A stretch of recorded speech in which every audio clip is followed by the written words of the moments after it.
欢迎来到新兴消息频道，请订阅频道，所以大家不要错过当天最热门的新闻。我们今天的时事通讯包括以下内容：38岁辛芷蕾对比33岁李沁，老天赏饭吃与科班演技差距一目了然。毫无意外，范思哲与郭宝坤导成了好哥俩。京都这边赖御史也要死了。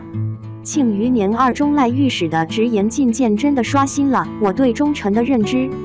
人家都是忠于皇上或皇子，好家伙，这老头是什么也不顾，参皇子一本连上梁不正下梁歪都说得出来，皇帝能忍观众都忍不了啊。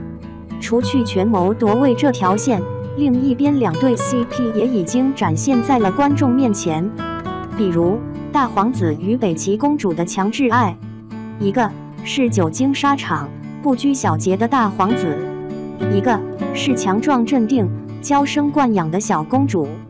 两个人光是同屏出镜，我这姨母笑就没停过。再比如二皇子与叶灵儿的疯癫组合，说真的，这一对怎么看怎么疯。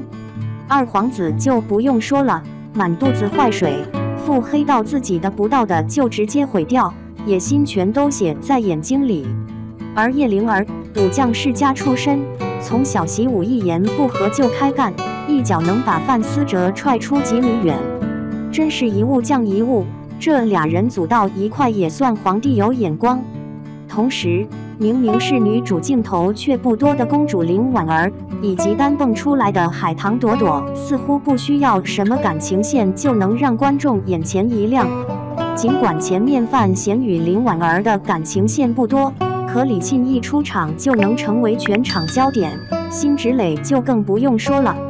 这回咱们就来品一品两位女演员在戏中的表现。李沁，老天爷赏饭吃。李沁是唱戏曲出身，这已经不是什么新鲜事了。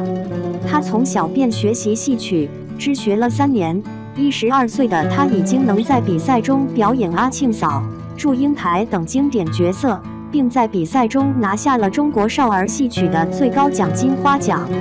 后来她考入了上海戏剧学院附属戏曲学校，直接被上海昆剧学院院长的蔡正仁选中，成为第5代杜丽娘。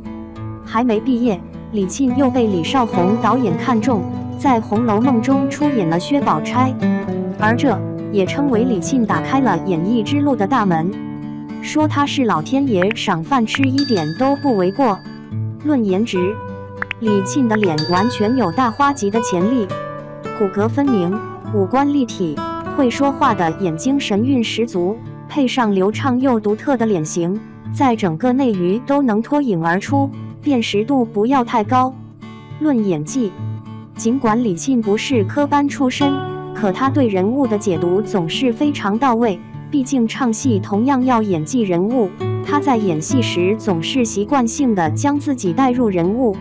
而且无论与谁对戏，都能擦出不同的火花。最与众不同的是，李沁演戏总给人一种清清白白的感觉，不刻意炒 CP 或搞暧昧，正剧里绝不喧宾夺主。无论是梦中的那片海人生之路，还是如今的《庆余年2》，全都有感情线。还都不是现代正剧，他从来不靠偶像剧式的感情线来故意抓住观众。男频剧对女主一般都不太友好，很多都是挂件般的存在。比如在马车里，林婉儿以却道海棠依旧这首诗句来质问范闲，他与海棠朵朵的关系。其实这里光环也在范闲身上，但林婉儿想笑又不笑，故意生气吃醋的样子与公主的身份不要太贴合。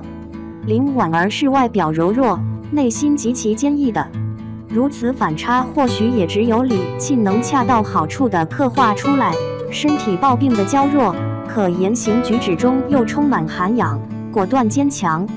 不得不再次感叹，导演选角的眼光太绝了。辛芷蕾科班演技，我想大部分观众光是看到李沁的名字，就已经能脑补出她演林婉儿时的状态了。然而辛芷蕾能演好海棠朵朵，这我着实有些意外。还记得第1季里海棠朵朵的造型实在让人没眼看。到了第2部，终于更加贴合辛芷蕾自身的特点了。追剧的时候，在辛芷蕾的眼睛中，我只看到了2个字：得意。那是作为一国圣女的骄傲，她的跋扈让整个人物变得更加鲜活。就算没有任何台词，光是从那副不可一世的表情上，足以看出她内心的底气。既然是高手，那么必然有打戏。这里打戏比较复杂，需要替身情有可原，但每当她出现在镜头之中，那种四两拨千斤的轻松以及强大的威慑力完全展现在了观众面前。一看这姐就是胸有成竹，而且不费吹灰之力就能让人投降。说真的，辛芷蕾演叶莲儿都比金晨带劲。她无时无刻不挺拔的英姿，行为习惯干脆利落，身手也更是没得说，就连性格也能在标中拿捏适度，一看就是骨子里的性格，完全不是装出来的。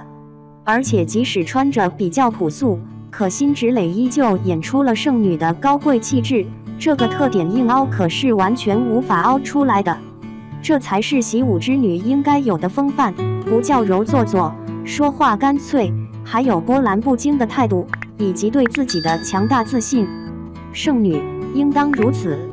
辛芷蕾算是完全靠演技撑起了海棠朵朵这一角。作为中戏毕业的科班演员，虽然性格直率，可从不被题材或角色类型束缚。从《繁花》到《庆余年2》，辛芷蕾今年为观众贡献了2部大爆款，终于从小配角来到大家眼前，想必以后的资源也不容小觑了。结语：李沁和辛芷蕾2种完全不同风格的女演员出现在了同一部剧中，甚至演的还是疑似情敌。可即便如此，2位演员的互动还是依旧能感受到他们对女性角色的欣赏，而且他们对自己的角色都能将特点放到最大，在男频剧里让观众印象深刻，无论是颜值还是演技都全程在线。当下范闲已经向林婉儿解释了自己与海棠朵朵的关系，而海棠朵朵也打算派人护送过郭宝坤和范思哲。可一听到派别人和护送，我就有种不祥的预感，不会范思哲都出不会国了，最后还是被抓到了吧？不知道你更喜欢或期待哪位演员的戏呢？